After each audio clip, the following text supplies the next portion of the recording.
Like, where did they come from? How did they know to be there at that exact moment?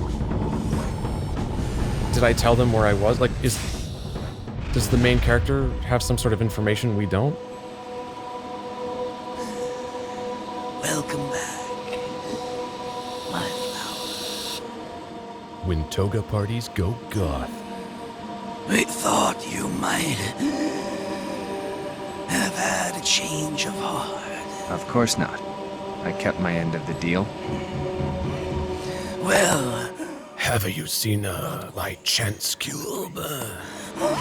I'd like to see my daughter. Oh, is that it? and Okay. you will. I will honor our agreement in time. But we are so pleased with your success. There are a few more errands we'd like you to run. Buying more cigarettes, presumably? Do we understand each other, Jack? Jack! Yes. Good. Ootmians. The shuttle is ready. Pity she can't come with me. Our engineers insist we take precautions. As you know, she has a tendency to explode.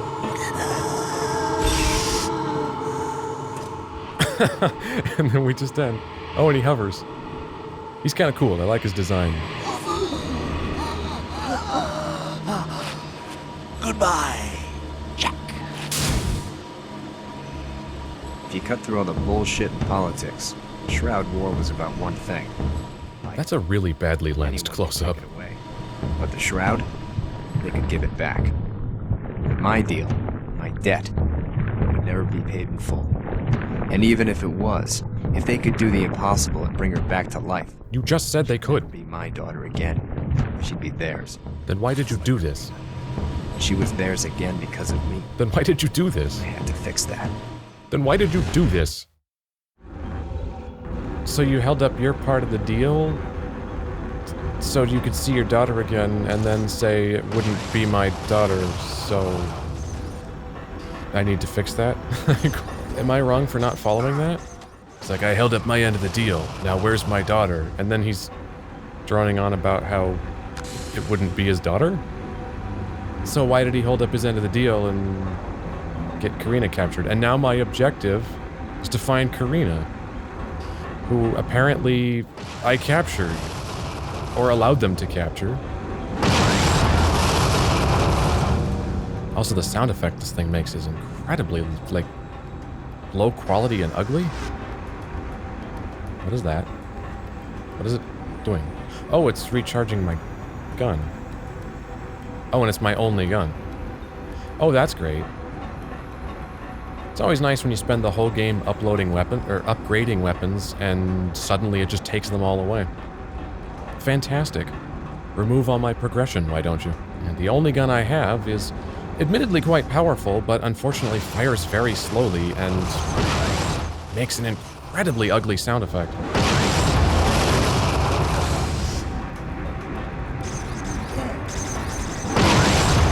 I want my other guns back.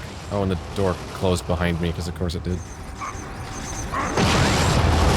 And this horrible rate of fire does mean if you miss, it's 10 years before you can try again.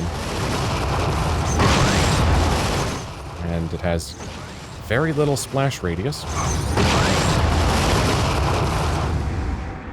Oh.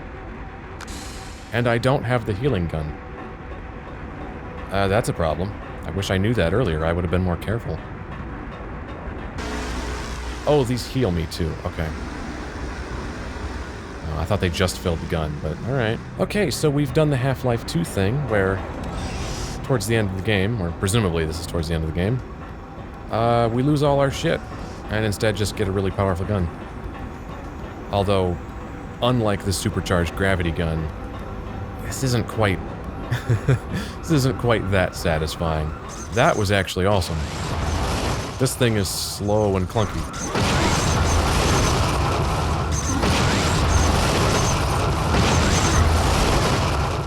Okay, I take it back. It doesn't have little splash damage. I think it has no splash damage. I actually have to turn the game down because I am sick of listening to that sound effect already. I want to elaborate on this a bit, since it's worth making a direct comparison, and as famous as Half-Life 2 is, presumably some people watching this haven't played it.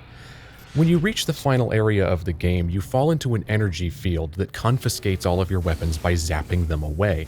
However, when it attempts to do this to the gravity gun, something goes wrong and the machine overloads, and in doing so, supercharges your gravity gun. You then play the rest of the game with that as your only weapon. However, because it's been supercharged, it can now pick up enemies, something it could not do in the rest of the game, and it can do so from considerable range.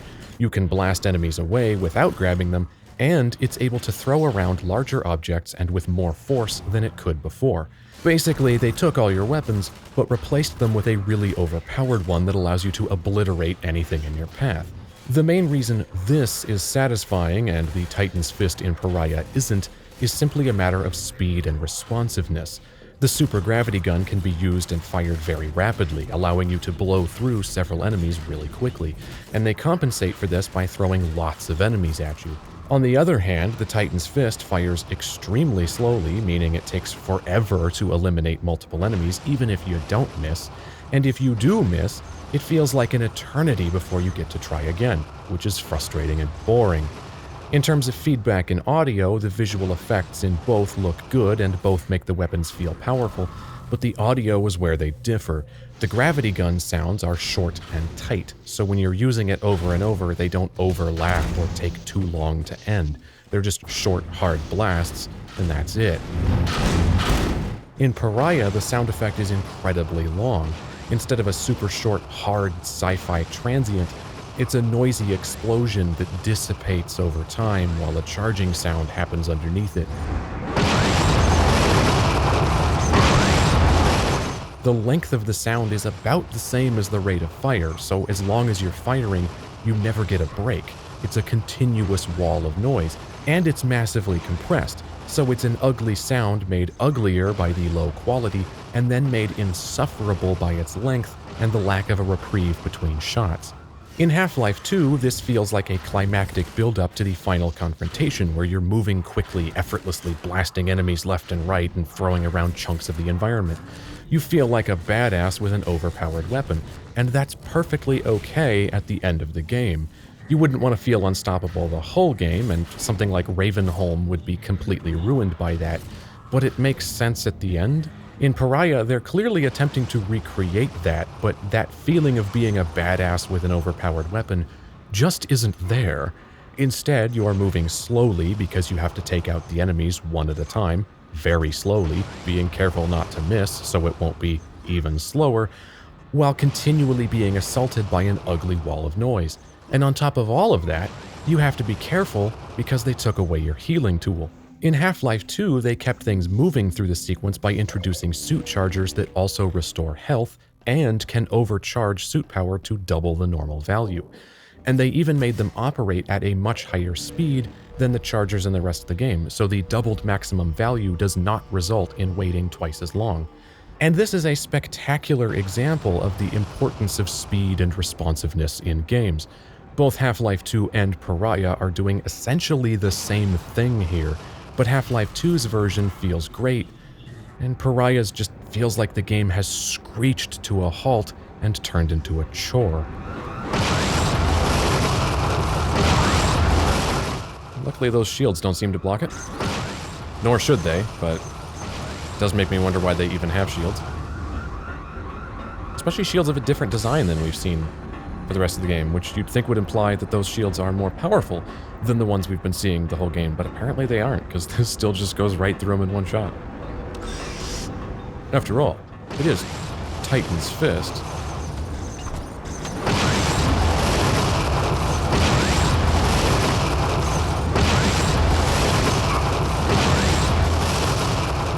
Huh. So he was behind that, and the shot launched it across the room, which would have been right through him, and it didn't kill him.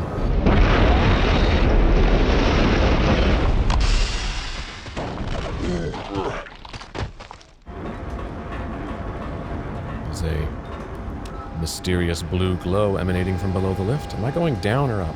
I'm going up. Well, I was curious what's causing that glow. This gun does look cool, though. Like that glow from the beam. The beam itself looks cool. And all the longitudinal fins on it, or the axial fins on it, are all shaded pretty well, the way they catch light and shadow as you rotate around. It looks pretty good. I like this thing. Visually, at least. Sounds like crap, and it's not very fun to use. So, I don't know, it all kind of balances out to be not great in the end. It's all looks and nothing else.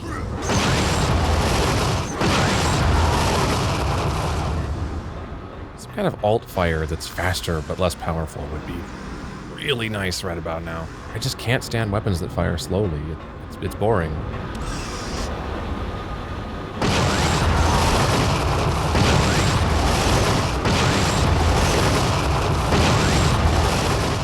I wish I was using the regular guns instead. They're more effective.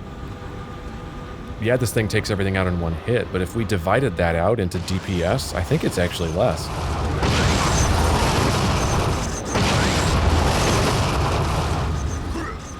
Ow, I'm stuck on the wall. Almost saved that block of health. Oh, shit. The lift went back down. Because of course it did. Which, if that was a thing in real life, would be quite the safety hazard. In fact, elevators don't do that in real life, and yet they have doors blocking them off anyway. This would be a terrible place to work. Yeah, oh yeah, the lift's already gone. It doesn't take long. Also, I don't know why I keep calling it a lift when I'm American and we call them elevators. Wait, really? That totally should have taken him out.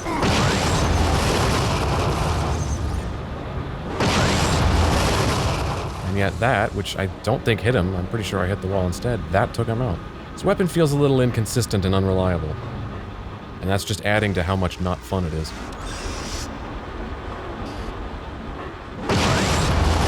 Oh, I was hoping for a triple kill.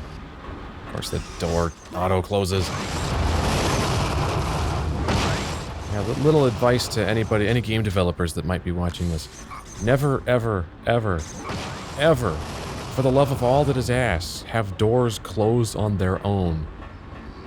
Auto-closing doors are one of the most annoying things in video games. Because you're like just trying to use the door frame as cover, and like dodging in and out, shooting guys, and then dodging back into the door frame as cover. And yet the door keeps closing on you, so you can't shoot through it. So you gotta keep stopping and hitting the fucking button to open it again. Oh god, yeah. I hate that shit. And yet, weirdly, it seems more common than not in games. I mean, it's one thing if you have to close the door to disguise the fact that you've unloaded the area behind it. That's not what I'm talking about, because that's clearly not what that door is. Like Doom does it too, you know? The original one where you're trying to juke in and out of the door frame to, you know, take a shot, dive into the door frame to pump your shotgun, pop back out, take a shot. But you can't just keep doing that because the door closes on you. Or what really inconvenient happens is you decide to fire a rocket at the exact moment the door decides to close. And then you just shoot yourself.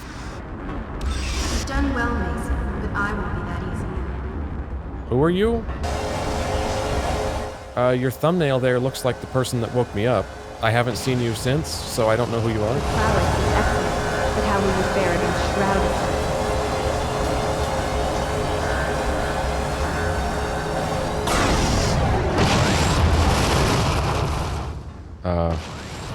Are you exposed now?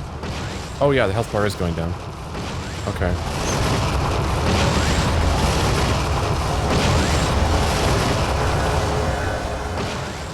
There are stealthed people. Oh god. Oh, who can survive a hit from this? Sadly. 2 hits. 3. What, are they invincible? Apparently, they just kind of bounce up.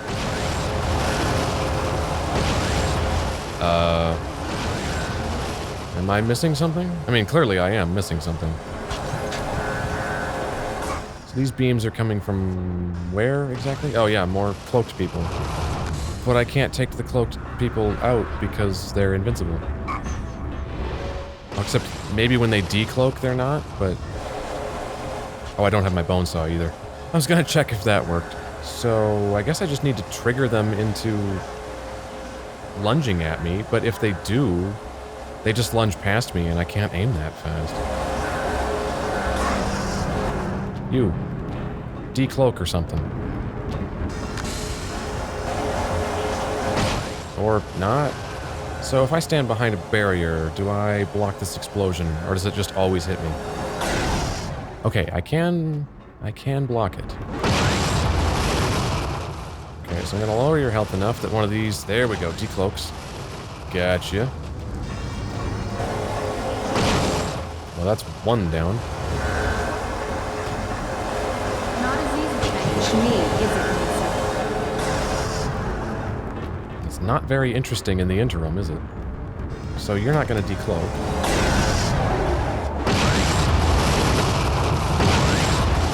Right.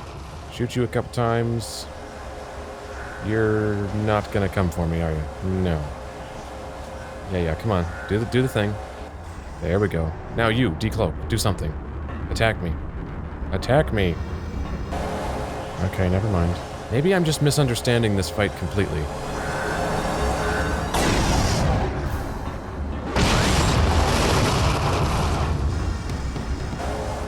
No, it's just not.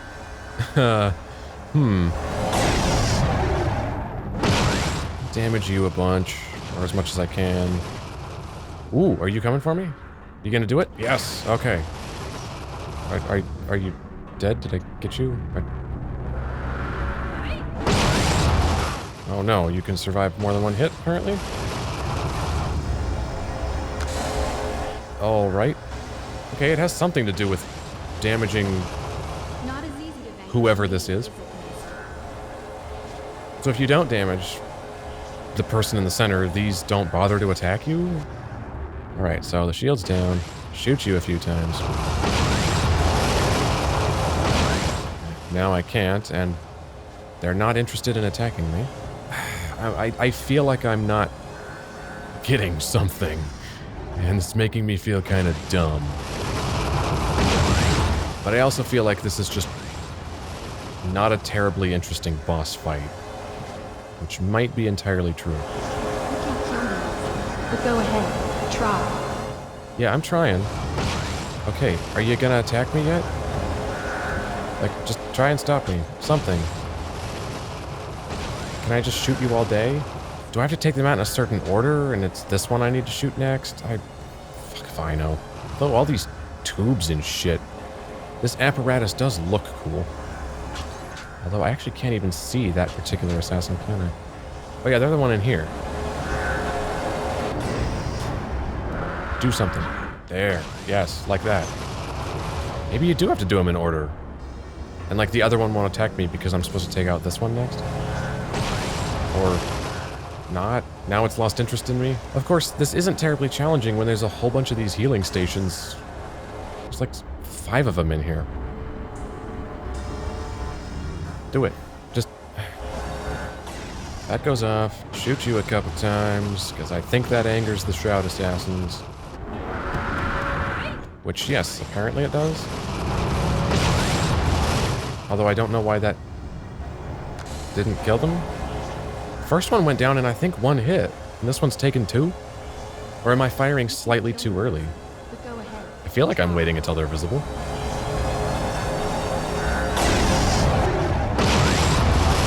You, leap at me. Do it. Yes, alright. One more. This is so exciting, we have to do it 4 times. You, get fisted. Oh, that hurts. Oh, now you're actually gonna fight back?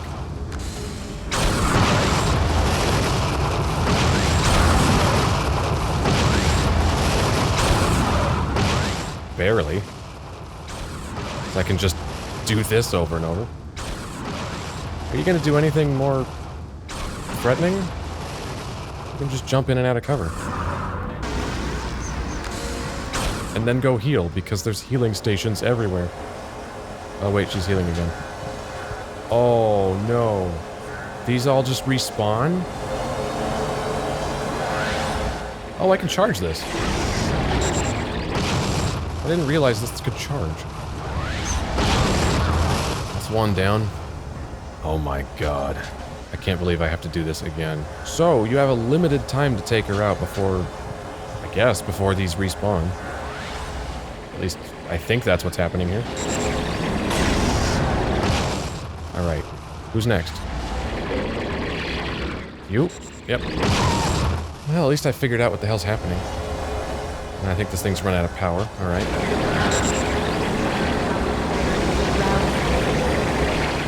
So it looks like they have a limited amount of power to supply, but then recharge over time. I don't think I can deplete them completely. Which I guess if I could would make this unwinnable, so I'm sure I can't. Alright.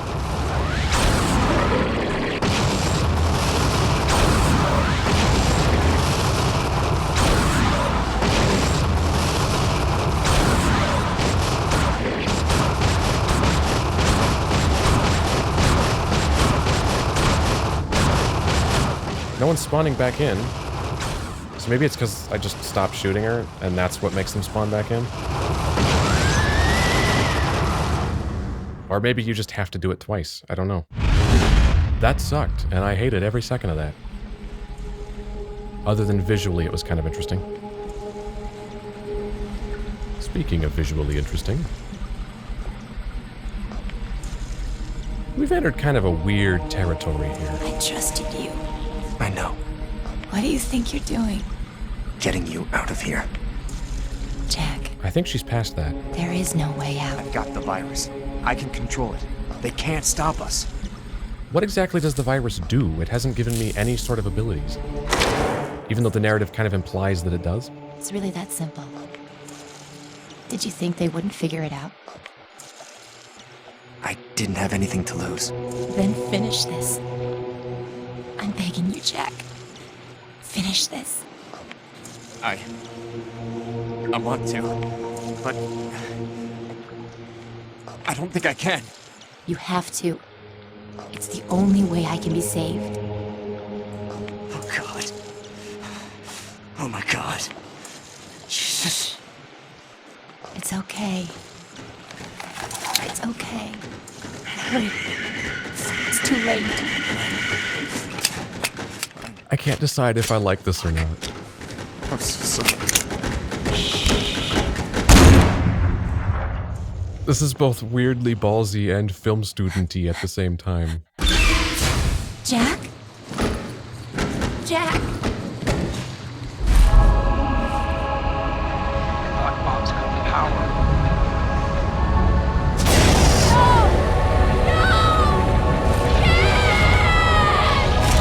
Okay. Oh, this is fucking weird. But kind of awesome. Holy shit. That was a good explosion.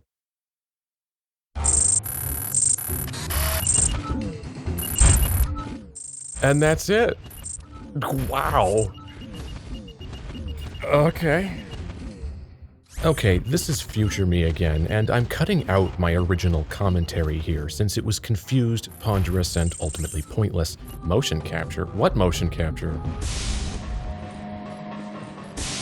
Oh, they gave thanks to Jake the dog, though. I guess they forgot Finn the human. Instead, I want to attempt to put the pieces together to the best of my limited ability. While the narrative was clearly intentionally vague and disconnected, which is a bold but arguably terrible choice, I don't think it was disjointed to the developers. In other words, I don't think they were making shit up randomly or that they just failed spectacularly at conveying the story. I get the impression that they had a fully written narrative that made sense to them and then willfully subtracted details from it specifically to make it hard to follow and disorienting for some stylistic reason. As for why anyone would think that's a great idea, I can't possibly imagine, but it seems to be deliberate, not an inability to convey information. I'm not sure that makes it any better, since either way I'm left not really knowing what the hell happened, but I can at least respect the ballsiness of it to some degree. But the key scene to start with is the one starring the shriveled guy with the non-functional lungs. He's a bit like Palpatine crossed with a scrotum on life support, so I'm going to call him Scrotpatine.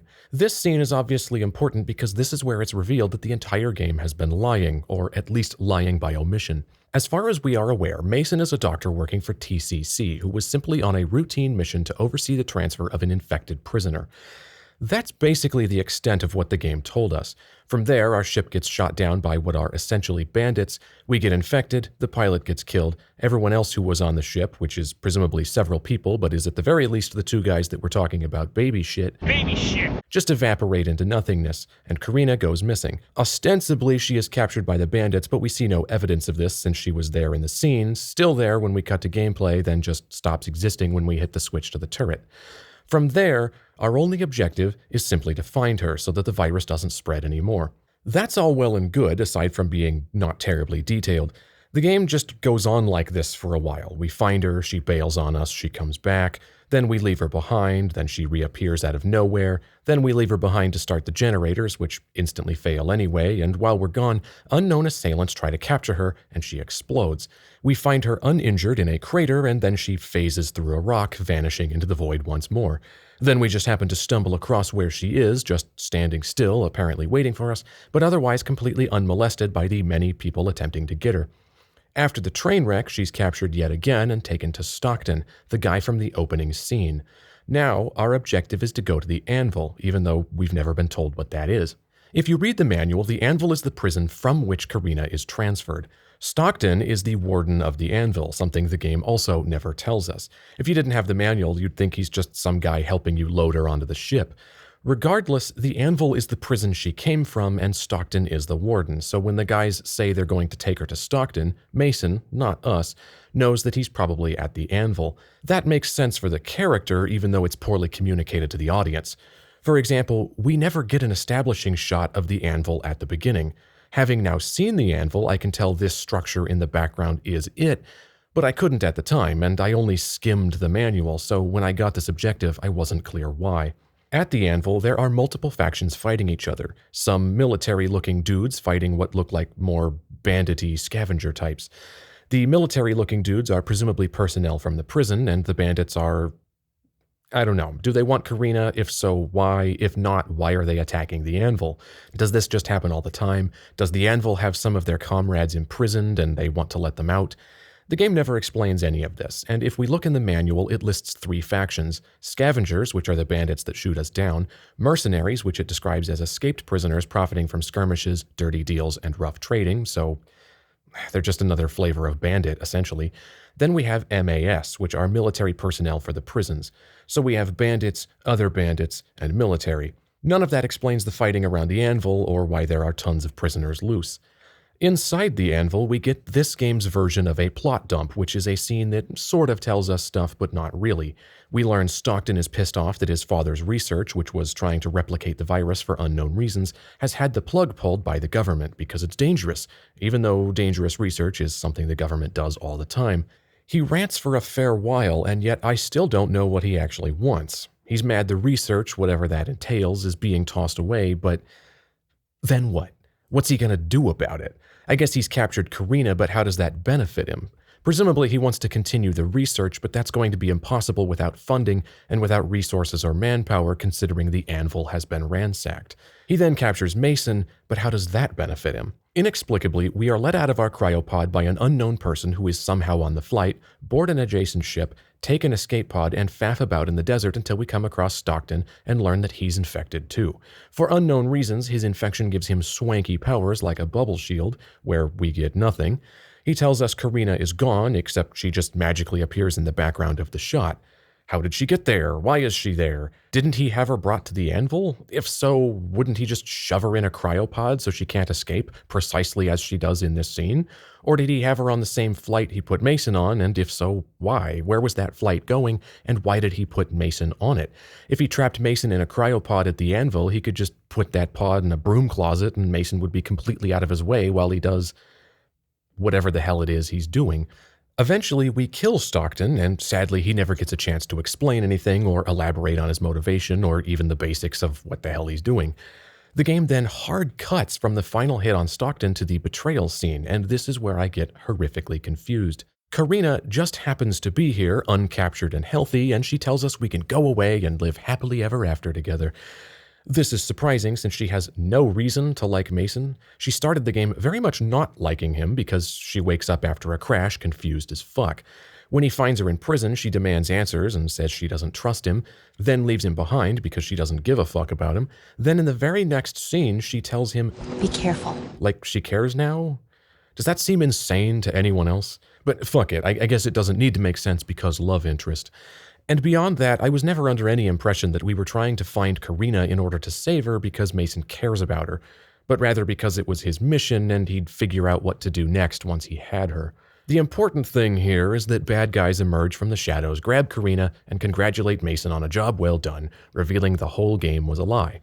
Apparently, Mason was going to turn Karina over to the Shroud the whole time, in exchange for them bringing his daughter back to life. So he's not necessarily on the Shroud's side, but rather has struck a deal with them. But we didn't even know he had a daughter. There hasn't been so much as a single sentence in passing about her.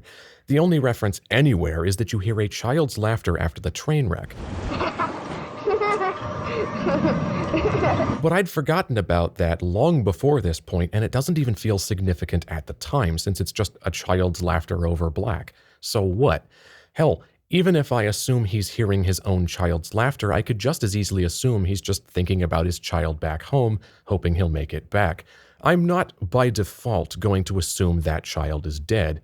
Furthermore, the other sound after the crash is someone shouting Jack with a hard inhale. Jack!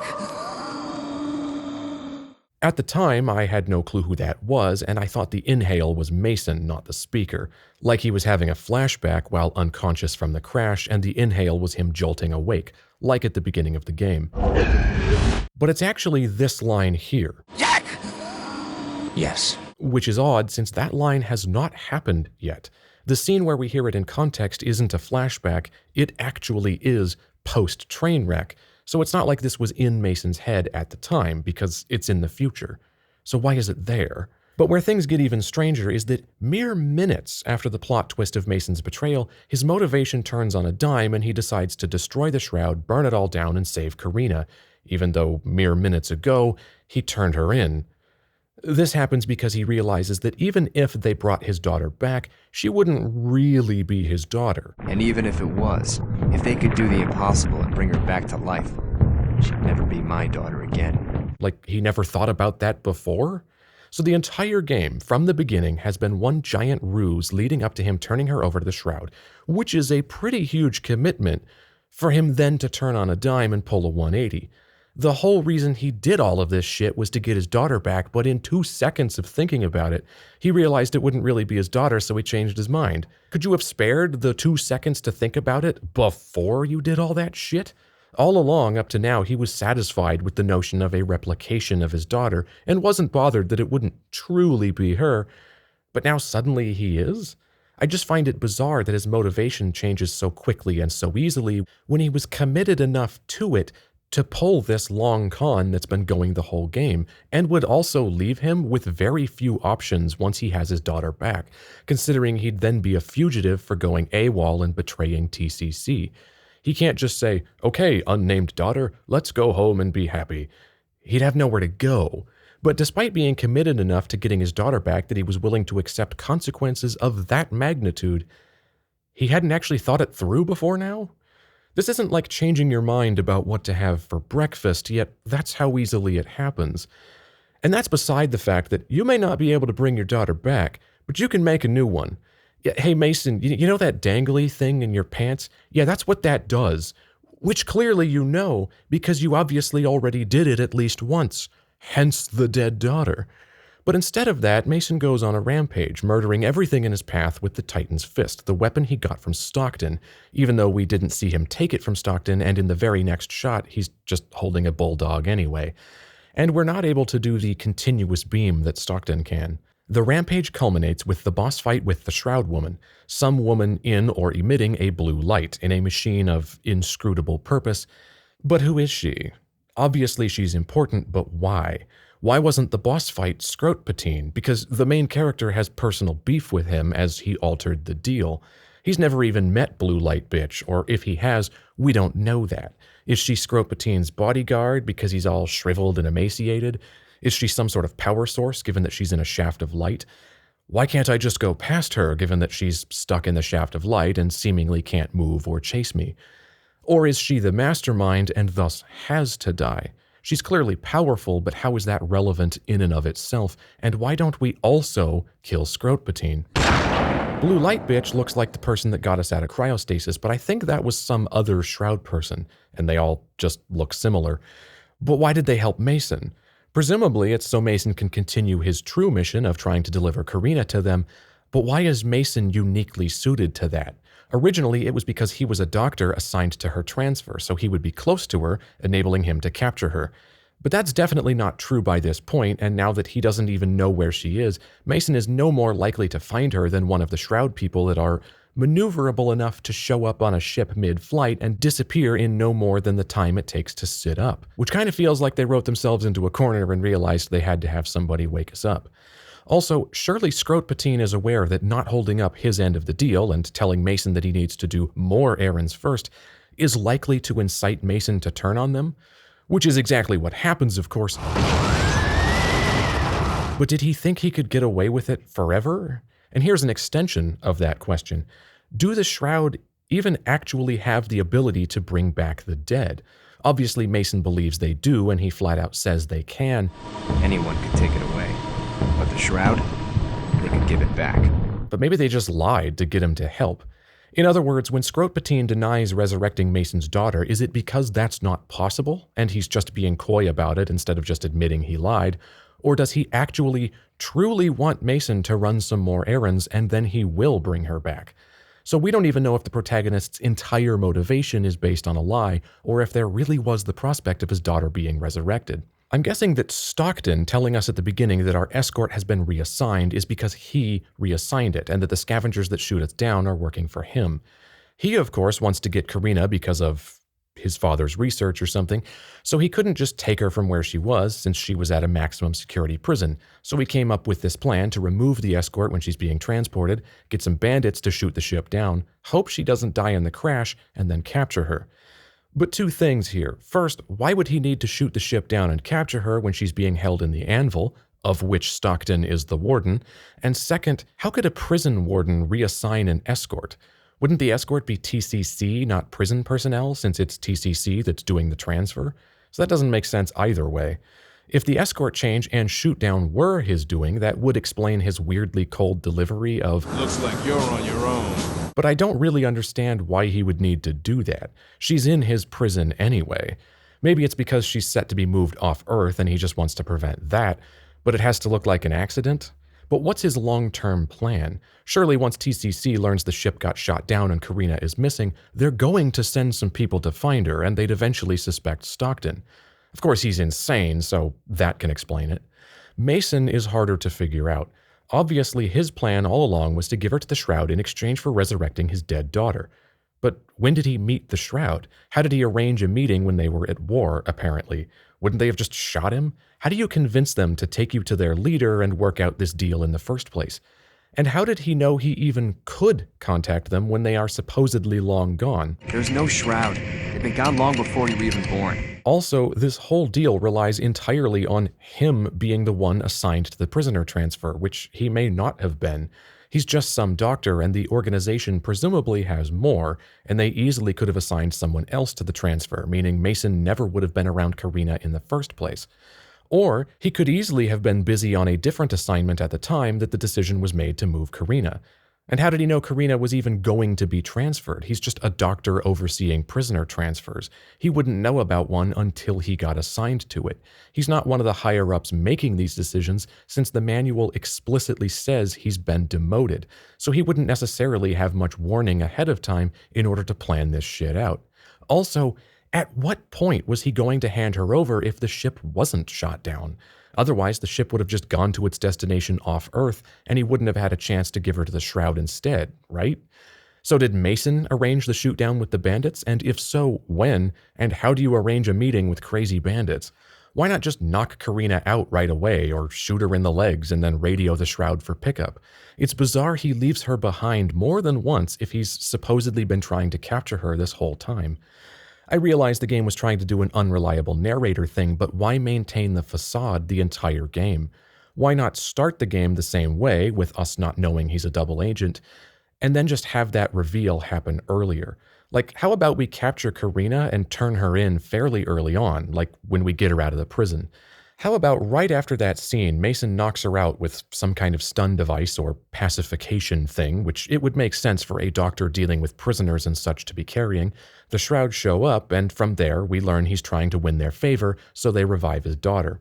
Then the game can go on for a while with us working for the Shroud, running tasks with Scrotpatine constantly telling Mason that one more favor will be enough. Like, we do a mission for them, report our success, and they say, well, there's one more thing, and we do that mission, and so on. Not for a long time, but for a few missions. This way, Mason's realization that they're not going to do it can be a gradual thing, where he goes along with it for a while out of desperation, but eventually has no choice but to admit that his daughter is never coming back, and they're making a fool out of him. At that point, he realizes what a horrible mistake he's made, giving up Karina for a lie, and vows to make things right by saving her and destroying the Shroud. This way, the twist happens early on, just as things are being established, which is a great time for an upheaval like that to draw us in, rather than it being all the way at the end of the game with no hints along the way, because when you do that, it just feels unfair that the entire game has been bullshit. As a result, the twist doesn't make me go, oh wow, I didn't see that coming. It just made me go, wait, what? The fuck? Also, what about Stubbs? Does he factor into this at all? Why did Mason call him Lucky Stubbs? Lucky Stubbs. I can infer that's his nickname, and presumably that's because he's had a string of lucky breaks in his career, but was that true? He certainly wasn't lucky this time, since he died like a bitch right out of the gate, or actually before the gate in this instance. What if he didn't die? Would Mason have to shoot him when the time came to side with the Shroud? What if his fabled luckiness made Mason's gun jam, giving Stubbs enough time to shoot first?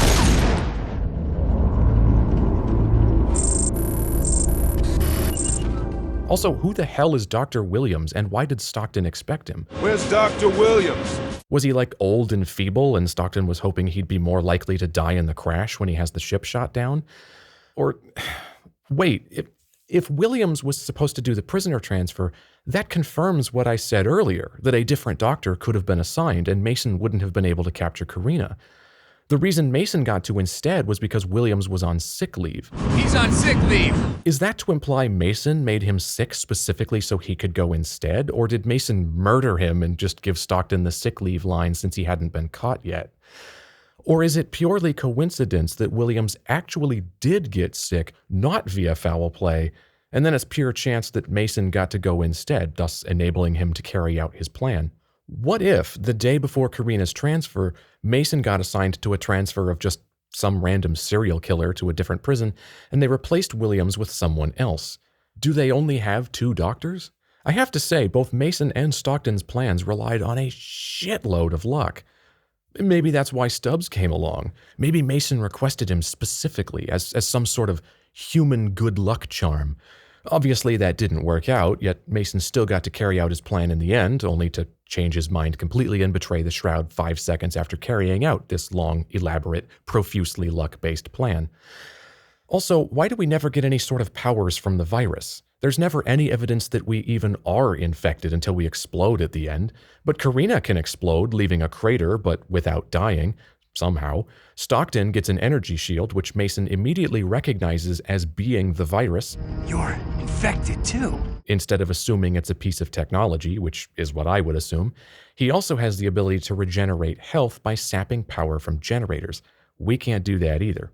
Wouldn't it be badass if, as the game went along, we progressively unlocked various powers as the infection spread, so it starts out as a plain shooter, but turns into more than that over time? We could get the energy shield, super speed, a pimped melee attack that lets us dropkick enemies across the room, invisibility, etc. That wouldn't exactly be the most original thing ever, but it would be better than the virus making no difference of any kind. In the narrative, this virus is treated like it's the most important thing ever, but it has no tangible effect on Mason. Regardless, we fist Blue Light Bitch to death and then just appear next to Karina, who's been hooked up to some kind of machine.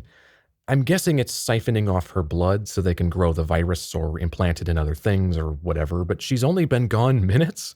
In the scene, she was in the cryopod and then we decide to go save her. There's no lost time in between, so they managed to get her thawed out and hooked up to this thing incredibly quickly, especially if you cut out the times I died and the time spent trying to figure out what the hell I was supposed to do with the boss. That's a lot of hoses to connect in like 15 minutes.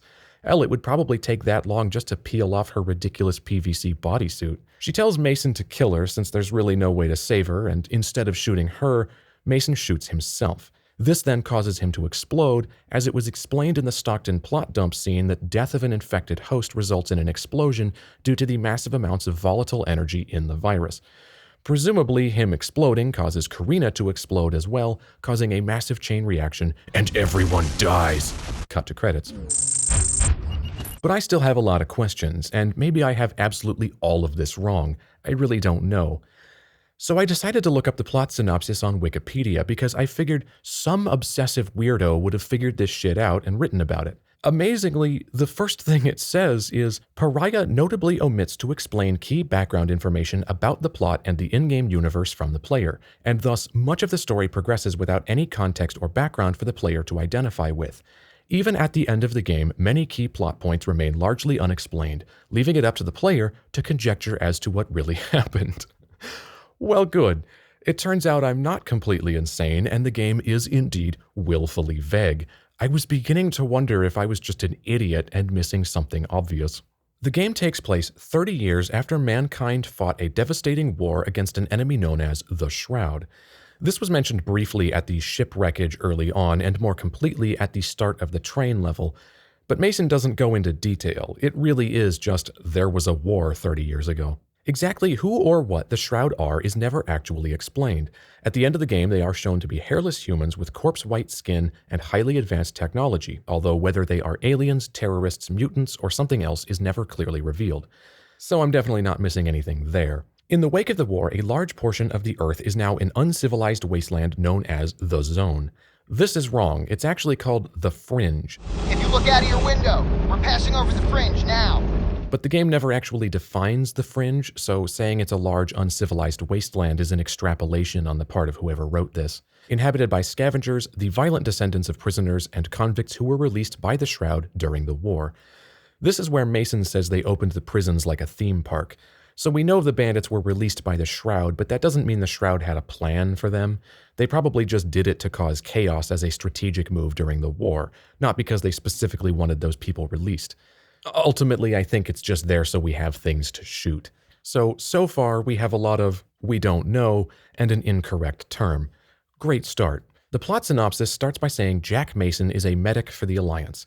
I was under the impression that TCC and the Alliance were different things, but apparently TCC is a division of the Alliance, so I was wrong about that. It goes on to say, Mason suspects an unusual nature behind the scavenger attack, as they were not known to possess surface-to-air missiles.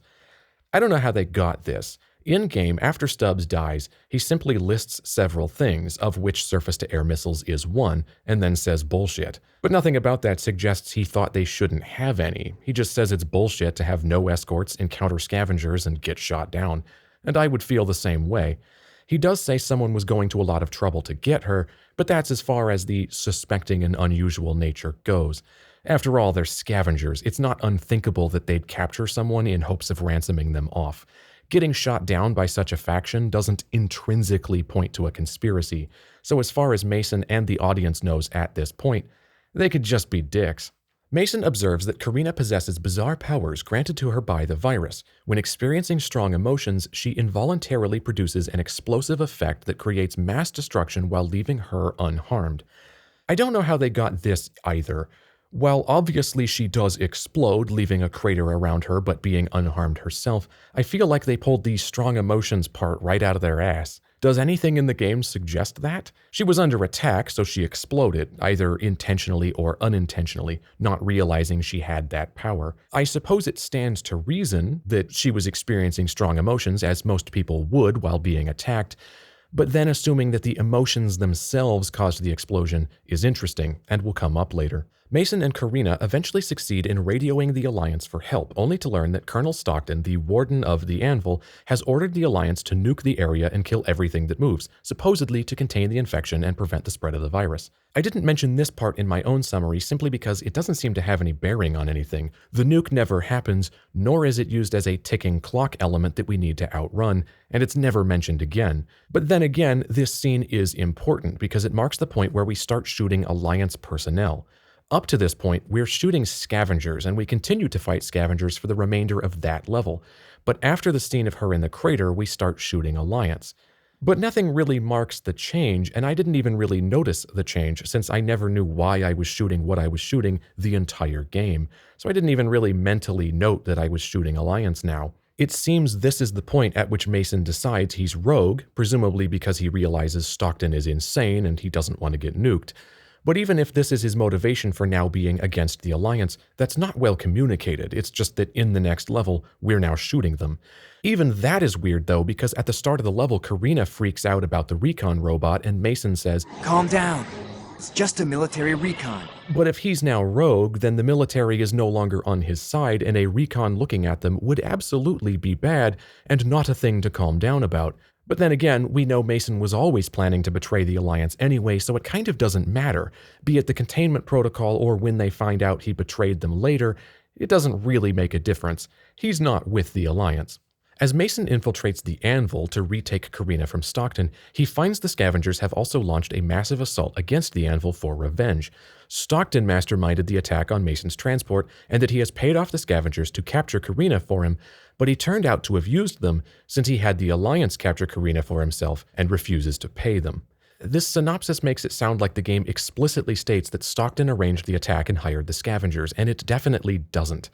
Now, it stands to reason, and indeed that's the conclusion I came to in my own summary, but the game does not actually say it, nor does it explain why the scavengers are attacking the Anvil. We just see them do it.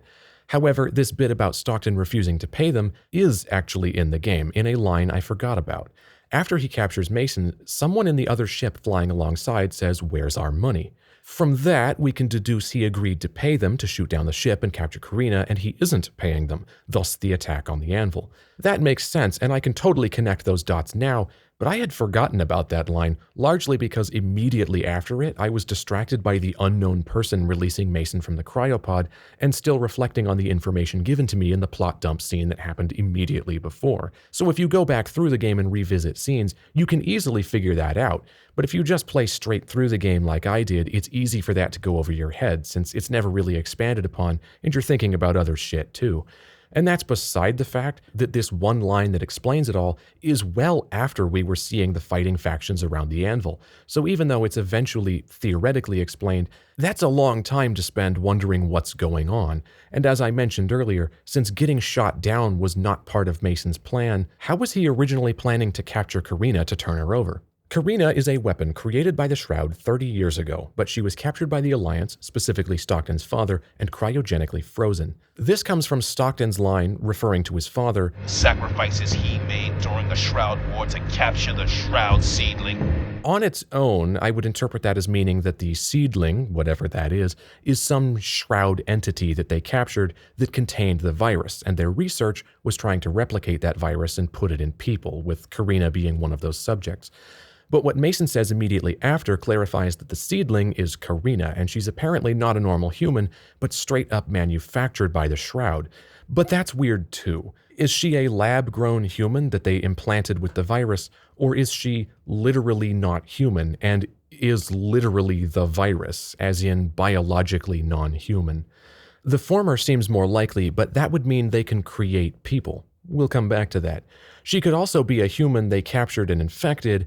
But then Mason says, Karina wasn't merely a victim, she was something they had created. The verbiage here can be interpreted two ways. Either A, she is a victim, like a prisoner they infected, but she isn't just a victim, and she's something they created because she's a victim plus something more. Not merely a victim, but a victim that's been victimized to a greater extent by being turned into something worse. Or B, she's not a victim at all, but something fundamentally greater, and she was literally created like a lab-grown clone, so not merely a victim as in not a previously existing person that's been victimized, but something entirely synthesized. These have very different implications, and the sentence can be read either way. However, Stockton's use of the term seedling leads me to believe option B, that she's literally created. The virus she carries allows its host to generate massive amounts of energy from their bodies. This energy can be used to power Shroud weaponry and even to create a natural energy shield around the host's body. However, the virus and the energy it produces are also unstable, and hosts have a tendency to explode. Have a tendency to explode isn't quite what the game says. The only explosion-causing thing it mentions is death of the host.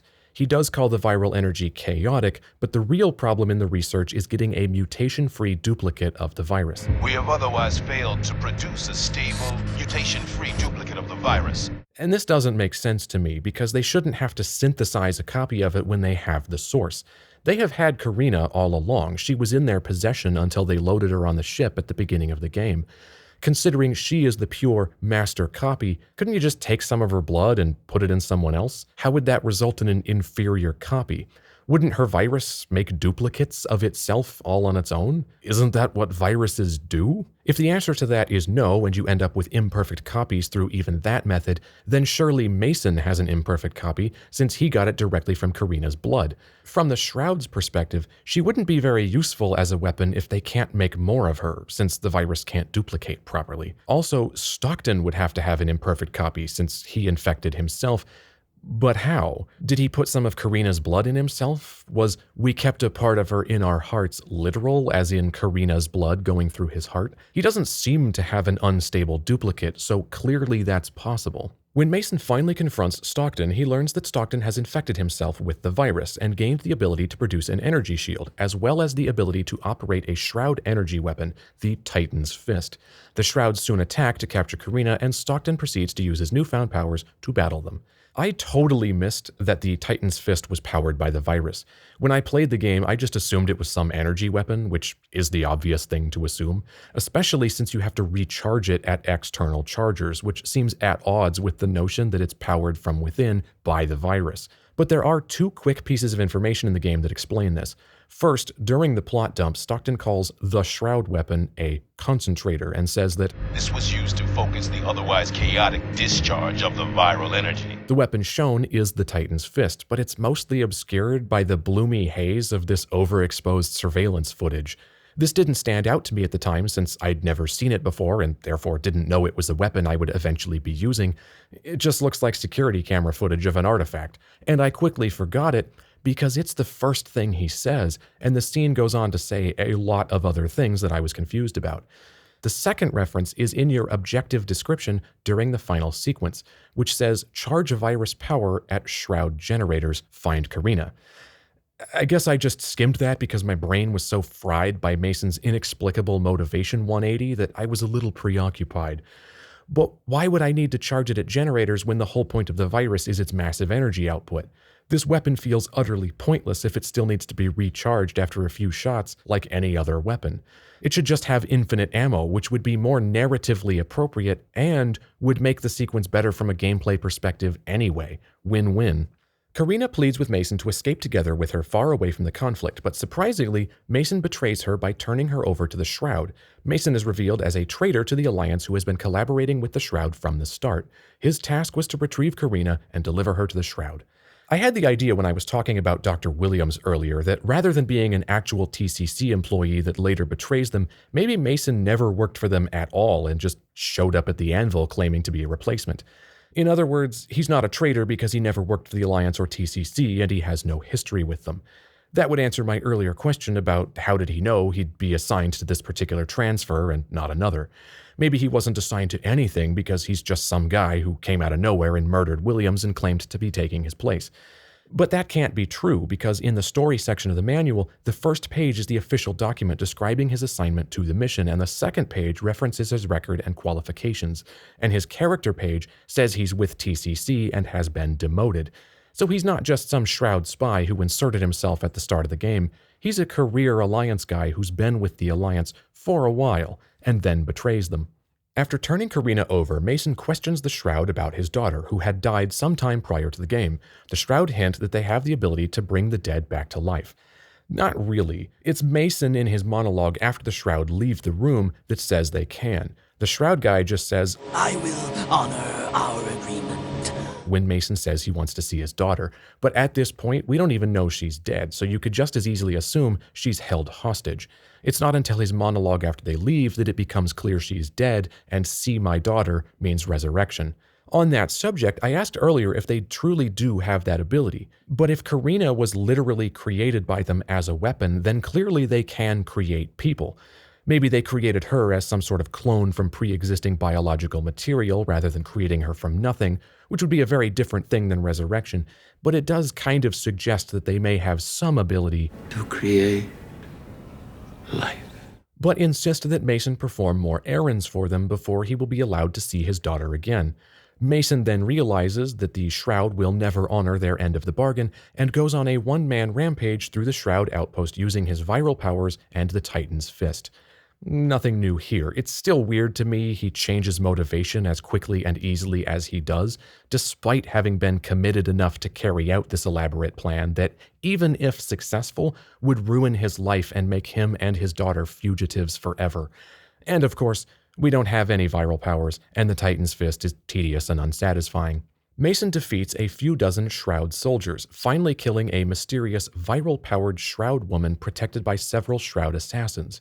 The thing I was most hoping a synopsis would help explain is who the hell she is, or the logistics of how we were awoken from cryostasis, or how the person that did it got onto the flight, but I guess not. She's just some Shroud woman that is important in some nebulous way, 'cause boss fight.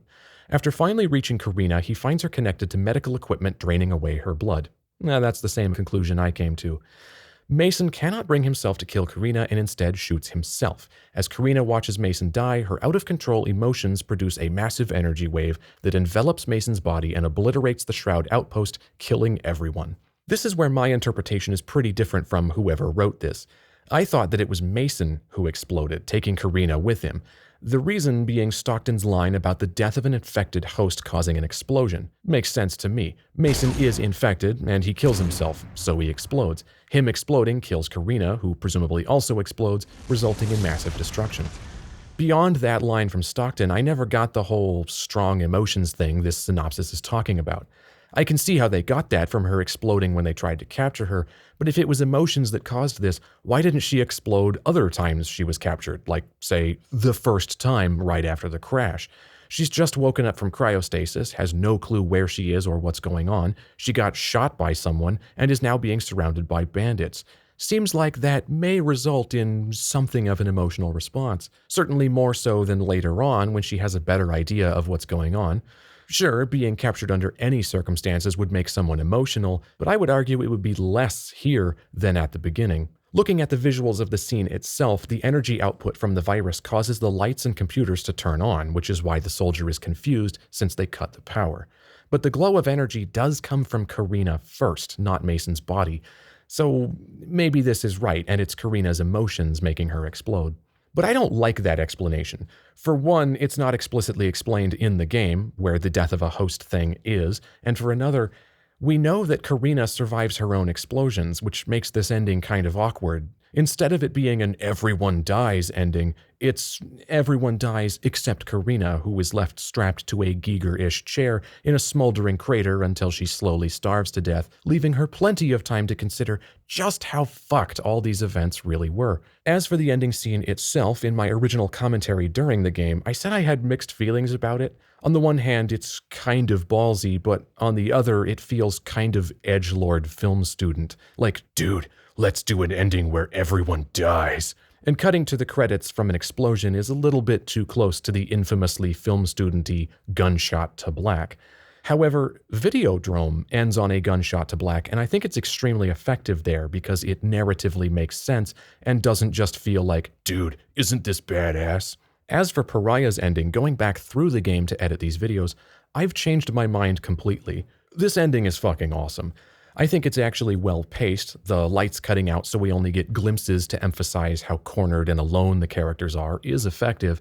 The sound is well done despite the low quality. Karina connected to the device is visually striking, and the explosion itself looks really good. Having now watched the scene several times, I don't actually get try-hard edgelord vibes here. Obviously, this kind of ending runs a serious risk of feeling like that, but I don't think this one does. I think it's genuinely effective, and I really like the way they bookended the game with it. Originally, I was going to conclude that this decision to make the narrative vague and undetailed was a bold but terrible choice.